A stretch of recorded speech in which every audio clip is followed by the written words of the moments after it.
Welcome to the Today's Leader podcast. Building tomorrow's best leaders, today. Way to go, guys. Way to go. Keep it going. Good job, guys. All right, Paul, I see you. All right, John, let's finish. Let's go. Great job, guys.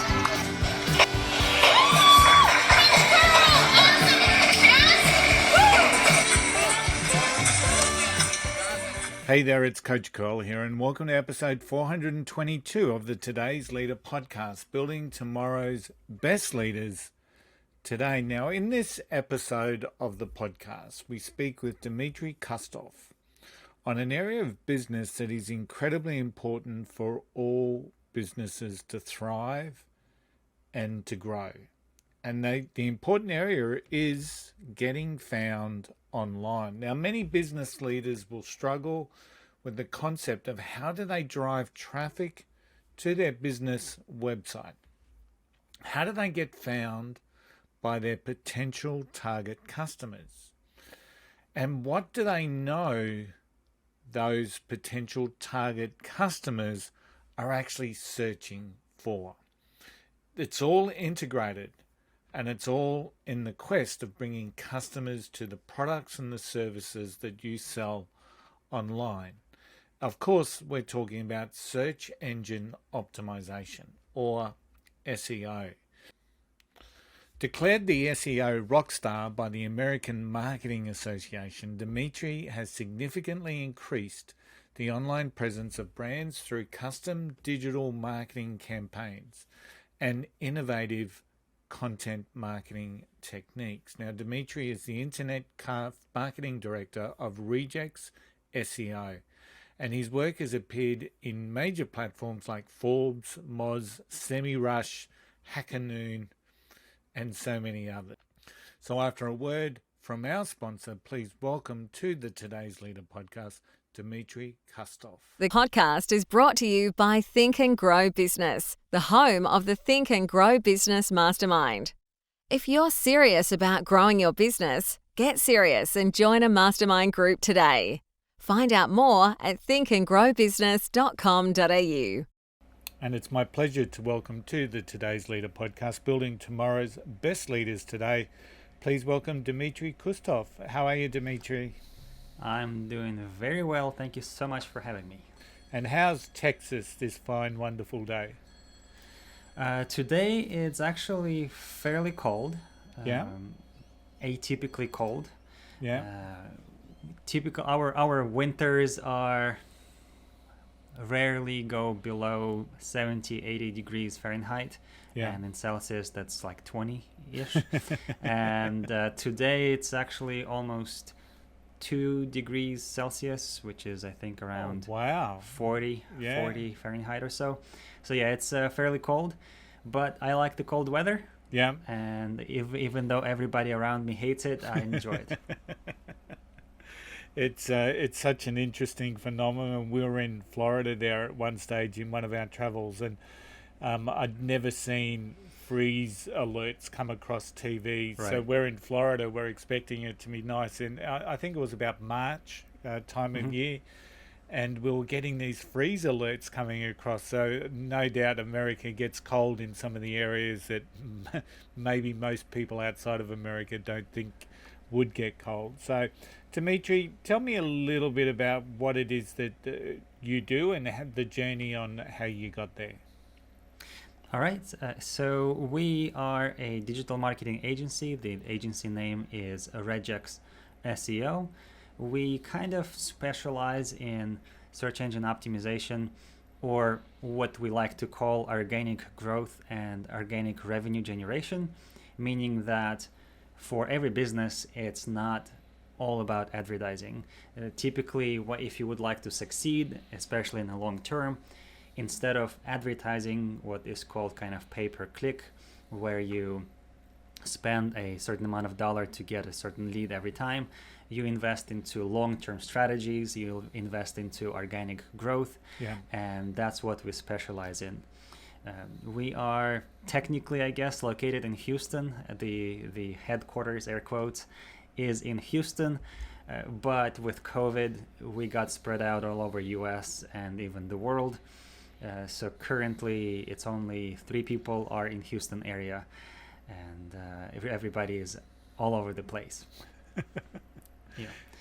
So yeah, our idea, our goal for any business who comes to us is to take them from wherever they are in terms of visibility, in terms of online presence at that moment, to take them from that 0 or whatever they are to a hero, to new horizons, to new, to beyond, to infinity and beyond. Yeah. So yeah, there you go. And so SEO is search engine optimization, and it's something that a lot of businesses really struggle to achieve or to really think about. And some of the smaller businesses that I work with here in Australia, for example, are often, very small organizations, and they try and do SEO themselves. And the other aspect of it is that they're constantly bombarded in their inboxes with people that can guarantee them to be on the front page of Google. So with your experience and with your expertise, tell me about the true aspects of SEO. You talk about a long-term strategy. How does it work for businesses? Can they expect, or can you guarantee that someone can get onto the front page of Google, for example? That's a very good question, and we get asked that a lot.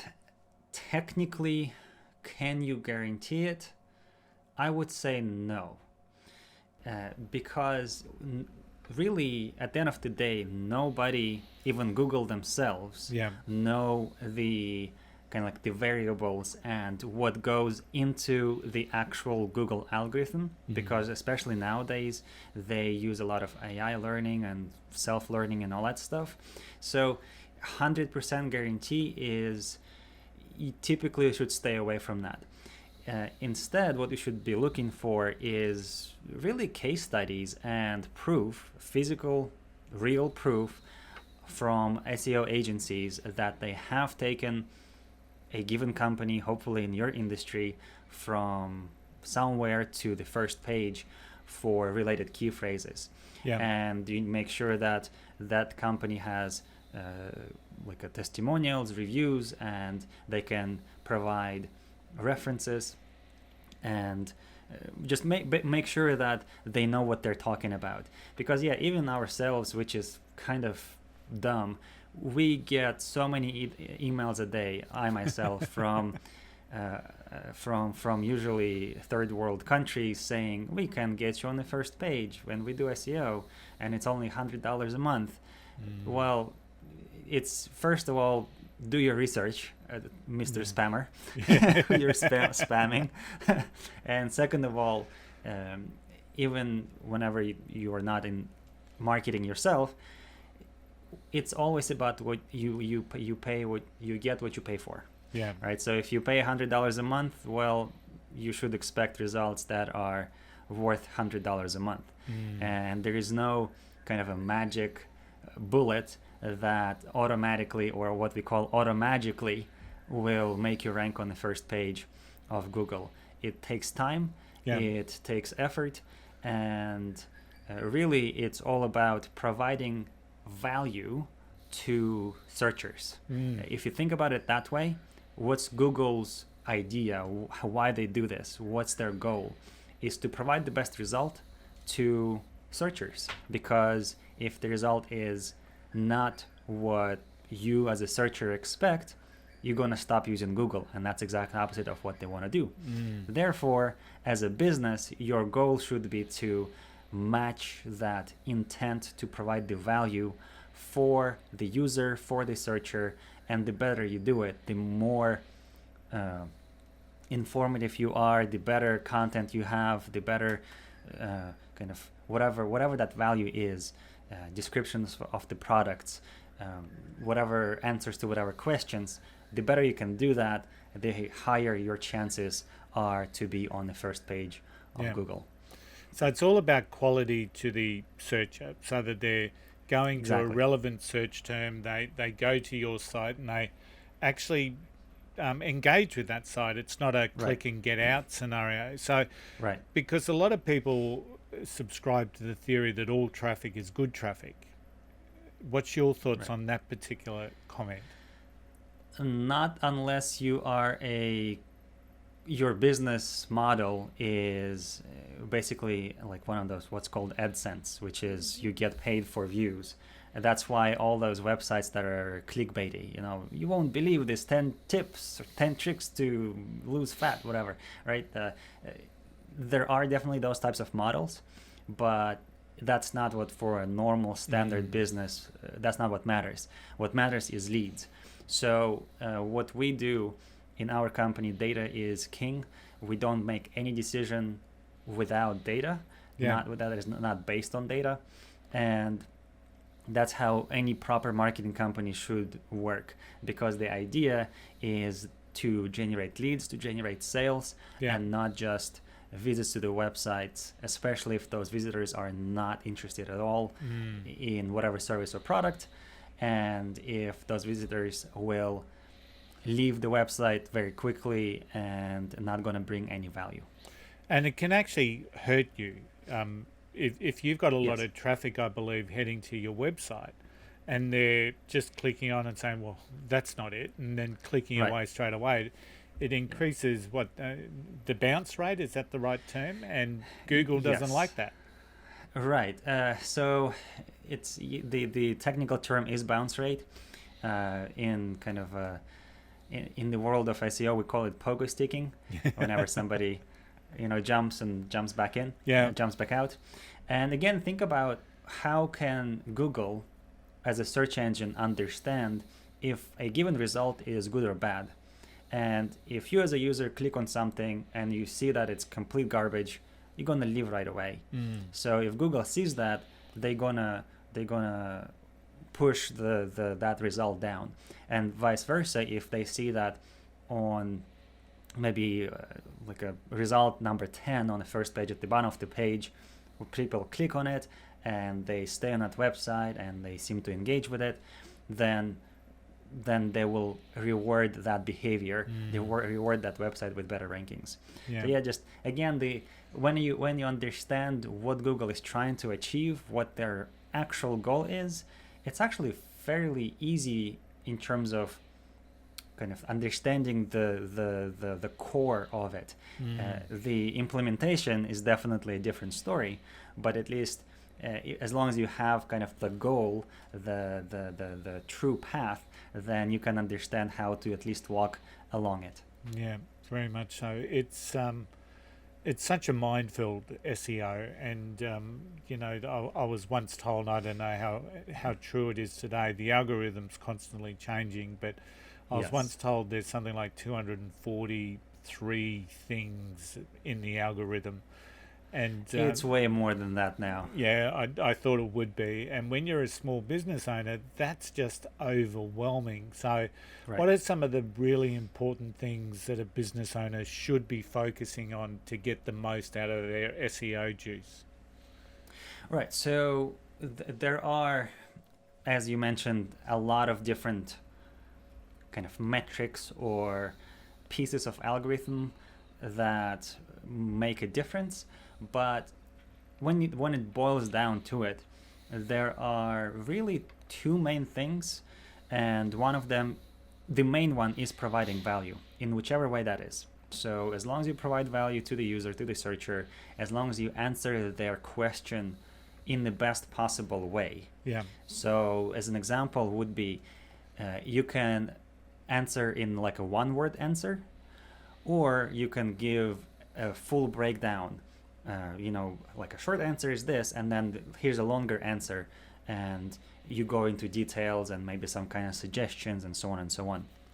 So typically the second approach is better. So as long as you provide value, that's kind of the main idea, the main thing.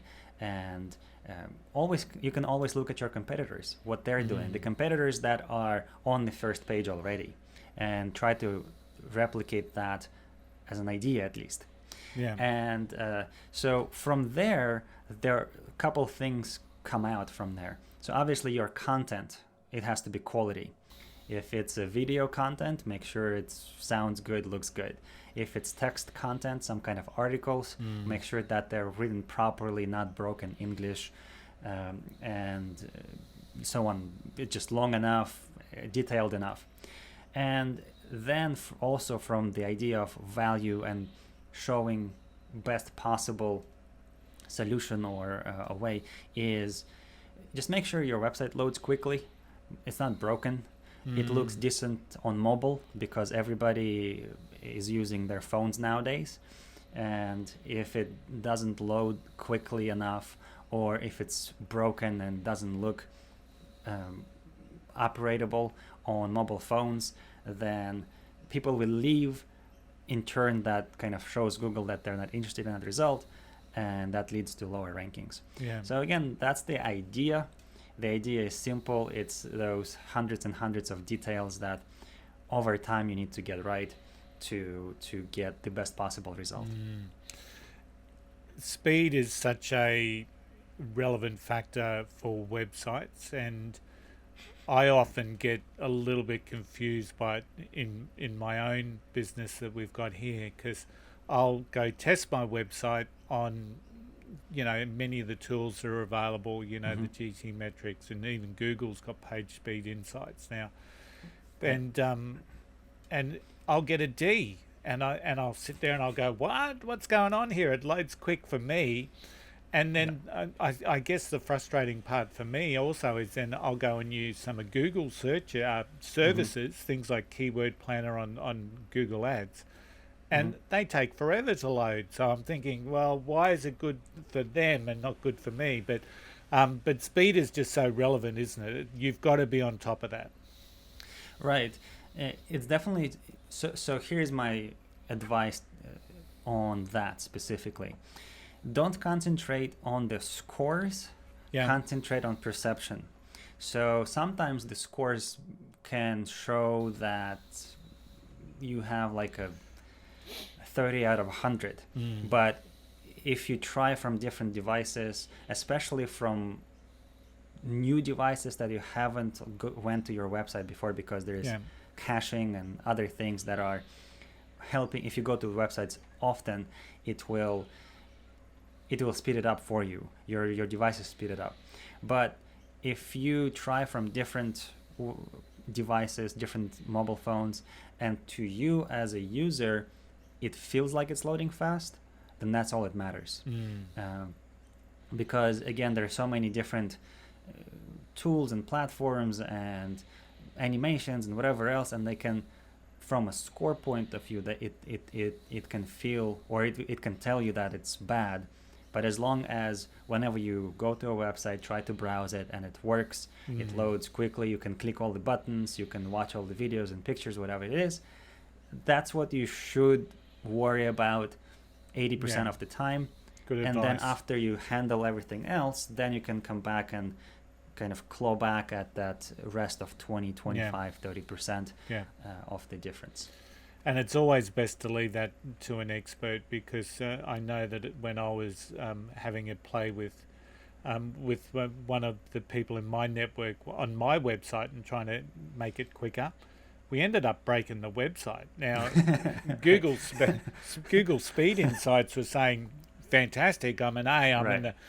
But nothing was happening with the website. It was like a blank page. So I'd made it that fast that Google didn't even, but anyway, that's just a little bit of always leave it to the experts. I learned after that, because it took us a while to fix that back up. So but it is important, and this whole aspect of SEO.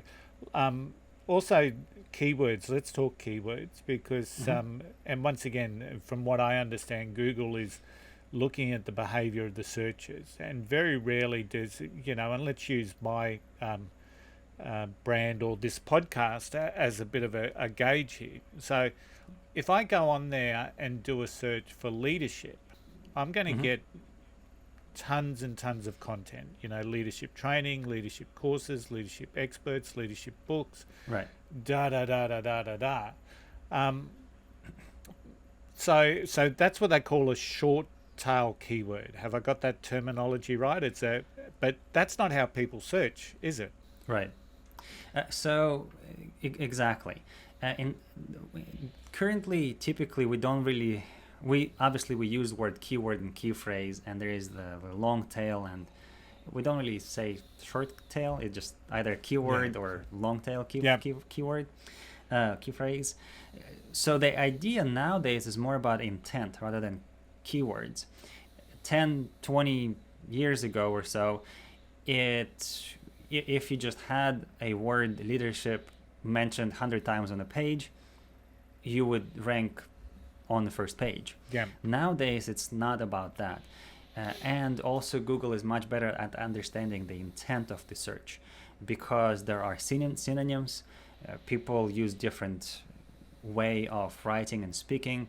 So there are differences in the sense that sometimes you can type one thing, but in a sense mean a little bit something different. Yeah. Also, especially for the differences between purchase versus kind of research or educational phrases, that's a very different results that you want to see, and Google is getting better and better and better at that. So whenever, as a business owner, as an entrepreneur, you are talking and planning on creating that content, keep the intent in mind. Whenever you produce a content, is it educational and kind of informational, or are you trying to answer a very specific query that is kind of like a data query? How tall is Eiffel Tower, whatever it is. It's fairly short answer. Versus what is the best running shoe.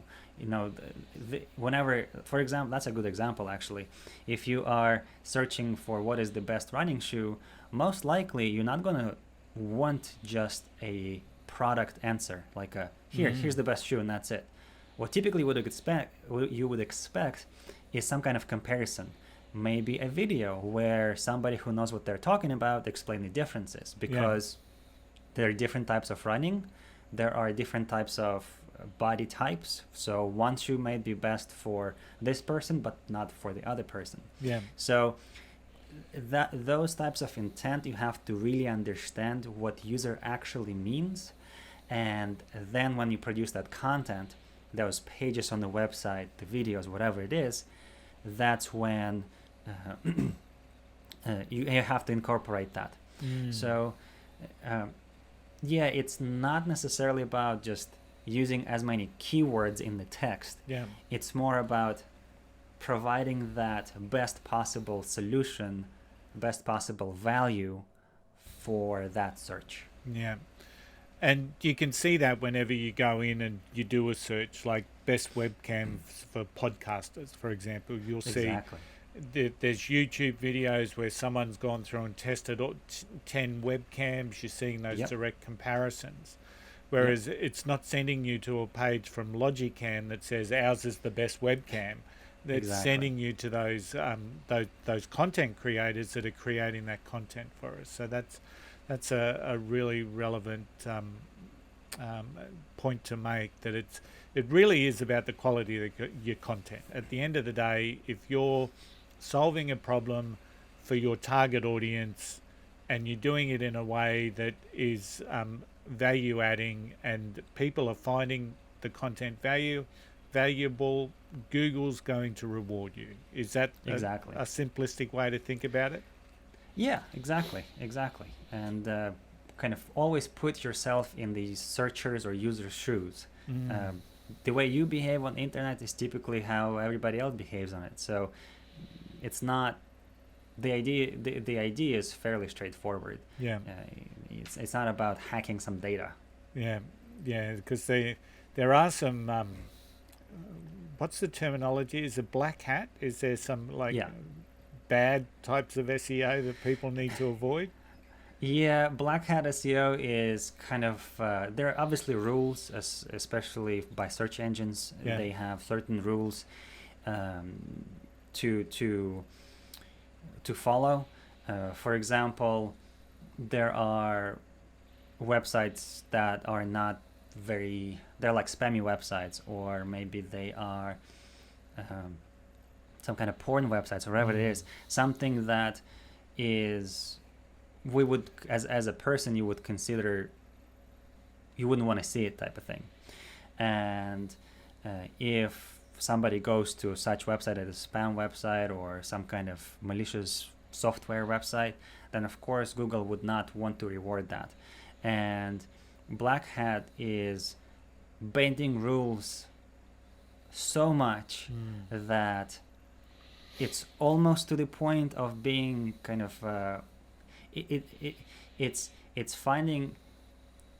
trying bad things to try to make your rankings better. Yeah. So and obviously in the long term, in the long run, that's not gonna be helpful to the business because Google is cracking down on those activities and strategies more and more and more. And in our modern world with AI and other self-learning, it's gonna be bad news if you do that. Yeah, very much so. So what brought you to start your own business? Were you part of a corporate structure and believed you could do it better? What's that story look like? Pretty much, yeah. I think that's pretty much a journey of every single entrepreneur. Yeah. I worked at a company, at an agency, marketing agency, and I didn't see eye to eye with management, and I had a choice between go work for somebody else or try it on my own. Yeah. And almost like a flip the coin, and there we are now. What is it? 10 years later or whatever, many years. Wow. So yeah, it's just, I think it's pretty much the same story there for every entrepreneur. Yeah, there's always something there, isn't it? So who's inspired you in your journey? I don't really have like a one person that inspired me. Yeah. I would say the answer to that is not who, but rather what. And that what is opportunity and circumstances. Okay. Yeah, because typically whenever I see an opportunity, whenever I see that there is a better way of doing something, I'll try to improve it if I can. And that's how, whenever I decided to go on my own, I saw a lot of opportunity how to fix things, and management at that company was not taking it serious enough when we had those talks. Yeah. So, it kind of the idea of why to give something away for free to somebody else if I can try to do it on my own and build something of my own and hopefully do it right. Yeah. So that's the what inspired me to be what I am today. Excellent. And what I do today. Great story. What about your relationship with failure? Failure. I don't like word failure because it means that it's kind of, that's it, that's the end. Yeah. I do like, there is a fairly known abbreviation for fail, which is first attempt in learning. I think that's what it stands for. So every setback, every air quotes failure is just a mistake you can learn from. And the only hope, the only kind of difference, I guess, is that hopefully you plan enough, you plan ahead enough, you strategize enough before you do something, so that the risk reward, basically if something goes not your way, you're not going to lose a house and all your savings and ruin your life. So just like the risk management, strategizing about why you do certain things, and as long as those numbers work out, then I go for it. Excellent. What about your relationship with success? My relationship with success, Yeah. I like it.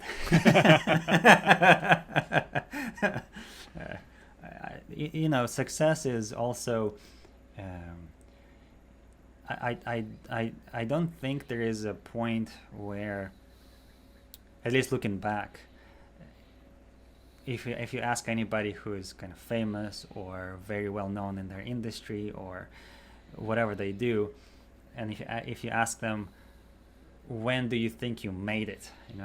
When would you say you made it? I would say that most people will say they still haven't. Okay. Because it's kind of there is no that one goal to which you go and then that's it. That's the end. Usually you progress somewhere, and sometimes it means you sell a business, start new business. Sometimes it means that it's some kind of I don't know, like a salary goal, it's revenue goal, it's whatever it is. Yeah, to me it's just success means achieving goals and kind of growing as a person, helping other grows along with you. That concept of progression, a daily progression, and just continually getting better, I think is one that fits that as well. So what's the vision for you, Dmitrii? For myself personally? Yeah, and your organization? Well, we have big plans. Our 2022 is more or less the first year after pandemic is almost over. Yeah. And that does bring up quite a few options that were not available during pandemic. So we have huge plans in terms of growth. We're trying to basically double the revenue, double the net profits, more than double in terms of the size of people who work with us, and just trying to get, our goal is to get better clients, better companies to work with, and it does not necessarily mean that companies that pay more, because sometimes that's the exact opposite of what you want. So that's kind of the short story for the vision for where we're going. Excellent. So how can people connect with you, Dmitrii? Right, so the company is called Regex SEO. That's the easiest way to find us. If you go to our website, regexseo.com, or on social medias, or if you would like, anybody would like to talk to me directly, they can definitely do that and find me on Twitter or LinkedIn. My handle is at Digital Spaceman. We are in Houston. It's NASA is here, space. The whole industry of digital marketing is about reaching new heights, reaching new horizons. So it fit very nicely into the brand. So at Digital Spaceman on social medias. Excellent. Dmitrii, it's been a pleasure having you with us today on the Today's Leader podcast. Thank you so much for investing in today's leaders. Thank you so much for having me. And now, it's time for Tony's 2 cents. Now, one of the big things that became apparent when I was speaking with Dmitrii is the long-term, consistent approach that's required to achieve success in search engine optimization. And if I was to summarize it in a couple of clear outlines for me, and hopefully that will benefit for yourself, it starts with intention, which then leads into correct execution, which we then continually refine as new ideas and new concepts come into reality. Intention, application, and innovation. And it's also built clearly on the principles of consistency and persistence. Now, a lot of things in business require those principles. A lot of things in leadership require those principles: intention, execution, innovation, consistency, and persistence. The key takeaway is simply this: everything that is great has been built surely. Now, I could say slowly and surely, but sometimes it may not be as slow, but it needs to be sure and it needs to be purposeful. Everything great is built with intention, and everything great is built with consistency and persistence. There's some really key principles there that apply not just to SEO, but in everything great that we want to do within business. So if you want to be great, take some of those key principles that Dmitrii talked about and put them into action in whatever it is that you're doing, whether it's leadership, whether it's management, retail, whatever industry you're in, those key principles will apply. As always, thanks to Dmitrii for investing in today's leaders, and of course his links are in the show notes.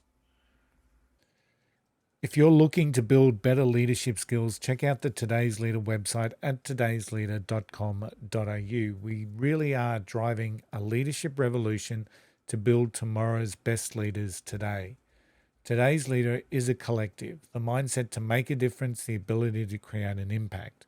Think and Grow Business hosts our Today's Leader Masterminds. Think and Grow Business, where we focus on personal, professional, and business growth. Book your free 30-minute discovery call right from the homepage at thinkandgrowbusiness.com.au. Don't forget, wherever you are standing stronger, braver, and wiser. Don't forget the golden rule. Don't be an arsehole. I'll see you all again next week. Bye for now.